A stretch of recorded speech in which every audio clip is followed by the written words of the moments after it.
Falim did it. Thank you.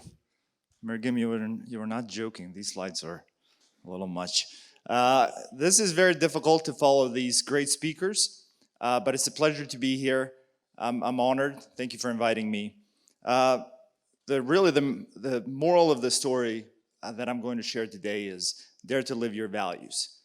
And I'm going to share the 5 key values that we at TEDxRITKosovo believe in, but these are values that really any human, any person could live by.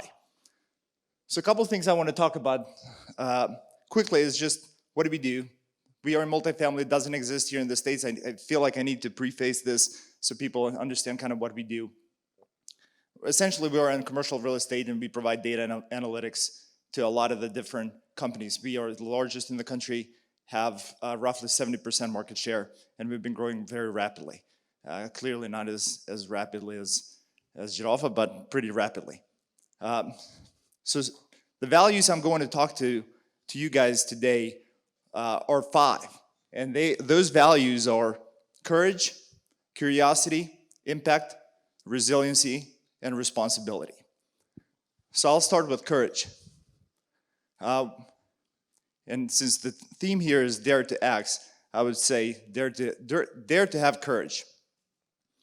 When I left Kosovo in 2002 and moved to the US, I had a great job, I was doing well, and a lot of my friends were saying, hey, are you insane? You're giving all of this up to start everything from scratch. And as the story progressed, I started working for a company that was growing very rapidly, doing very well, eventually made it to a partnership level, and then I decided to quit that as well and start the company. So I had more friends tell me that I was insane for quitting another job and starting a company. And it took us 2 years, obviously, just investing, not getting paid, and trying to start the company.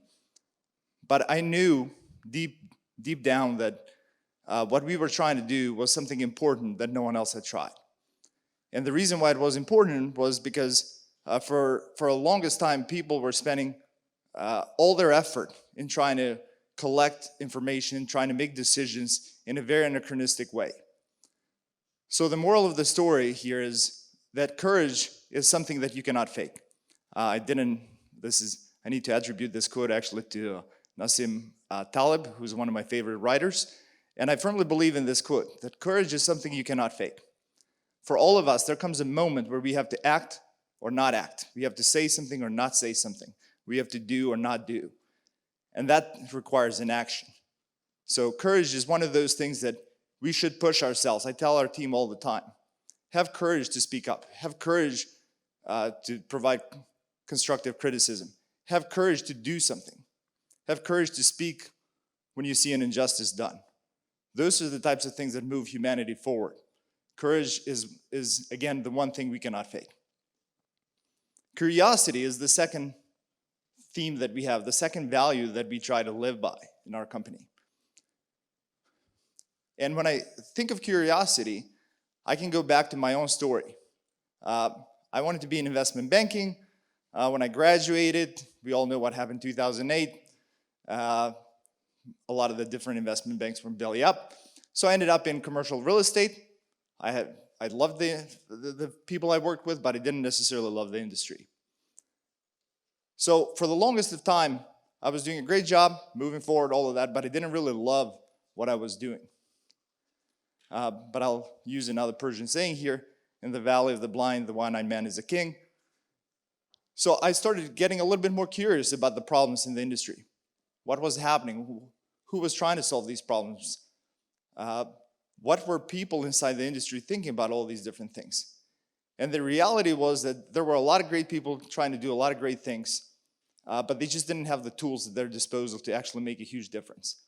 So the more I started digging through things, the more I started realizing that if you are curious enough to find a solution to different things, there absolutely exists a possibility where you can, even things that don't necessarily excite you in the beginning, can become far more exciting once you become more curious and passionate about them. We hear it all the time, especially in the US. It's become the norm. Pursue your passion, pursue your dreams, which is great. But I think a lot of us, if we just pursued our passion and our dream, we probably wouldn't be doing what we do today. We'd be doing something that, I don't know, it's more leisurely. But that passion and that dream can be found in things large and small, in trying to solve a problem, in trying to help a friend, in trying to do something that's right. So that only comes from being curious about those things.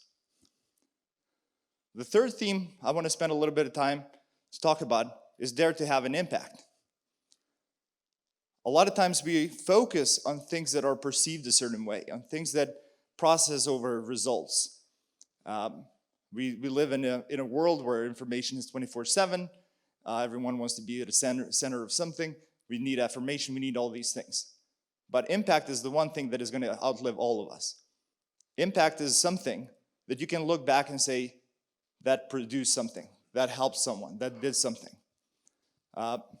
Again, we're not saving lives or launching satellites like SpaceX, but I find a lot of pleasure when I talk to a lot of our clients, folks that use our platforms and say, hey, this has been extremely impactful in my life. It gives me the information, gives me the insights that I know what's happening around me. For instance, when the pandemic happened, we decided at that time we had about 2 million units in our platform. We decided to gather all those units and share that data for free with all our clients. Our clients are some of the largest institutions in the US, banks. You guys would recognize a lot of them, JP Morgan, UBS, Deutsche Bank, Morgan Stanley, and so on and so forth. And we started sharing this data for free because we felt like if they know what's happening around the country, and we had all this data that we could tell you almost in an hourly basis what's going on, maybe, just maybe they wouldn't, lay off an analyst or someone. We could save a few jobs. So we started sharing all this data for free, and we became like a flashlight in a dark cave to a lot of the folks who were working in this industry. So the impact we were having was much greater than I thought it was. We just wanted to do something right. We wanted to do something right by our clients, and we wanted to hopefully save a few jobs if we could. The fourth topic I want to talk about is dare to be resilient.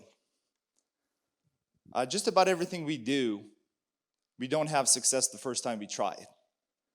We have to try it over and over again and fail many times in order to succeed one time. And really the only difference between failure and success is how many times you try. Now again, I don't want to glorify failure. I was in my alma mater at Arizona State not long ago, and one of the professors was talking about how we should all cherish failure.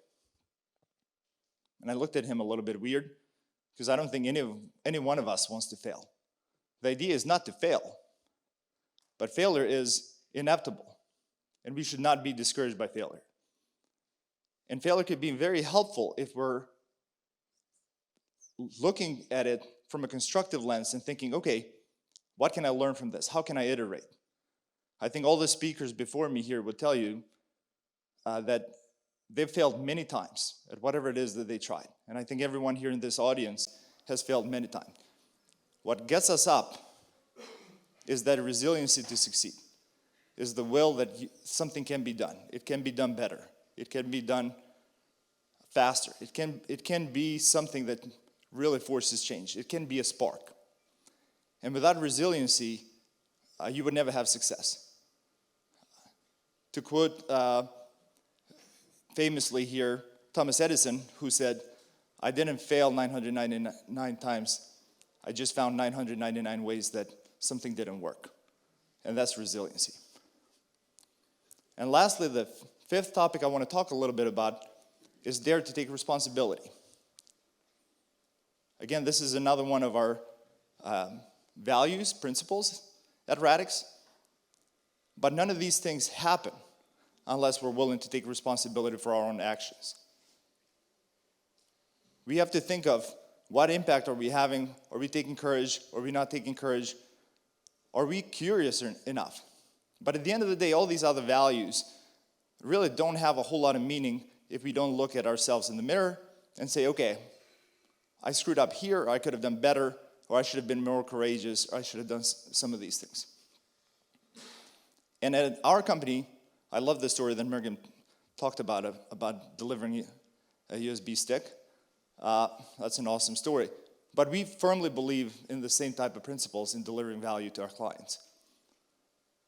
In the beginning, when we got started, first of all, we were a poor startup. But second, there were not a whole lot of people who could be doing a lot of the jobs we wanted. So a lot of times, I would answer the phone, I would answer emails, I would do all these things. And to make the company sound bigger, we literally would come up with double or triple names for the team so that it didn't sound like the CEO was answering support emails. But the idea was that you take responsibility for the platforms you deliver to your clients and you delight them with your support. So if you see failure in front of you, don't run away from it. If you take the responsibility and learn from it, you're absolutely going to do it better the next time. If you lack courage one time and you regret that you didn't speak up or you regret that you didn't take an action, learn from it and you're absolutely going to do it the next time. If you feel like you got stuck in a process and you didn't really deliver any value or didn't have any impact, if you take responsibility for it, next time you're going to think differently about it. And if you feel like you went to a new city, read a book, or did something that you didn't really enjoy, in other words, you were not really curious about something, if you take responsibility for those actions, you're going to think of it next time in a far more curious way and realize that there is a tremendous interest in anything we decide that there should be some interest, there should be some passion, and there should be some things that are important, even if we don't think in the moment that they're as important as we believe they might be. So, from our perspective, these 5 key principles all tie together, and we picked them in a way that we think not only all the team members at Radix can firmly believe in and relate to, but so can everyone else who is aspiring to join us, and everyone else hopefully in this room. These are not Radix principles, these are human principles. Thank you.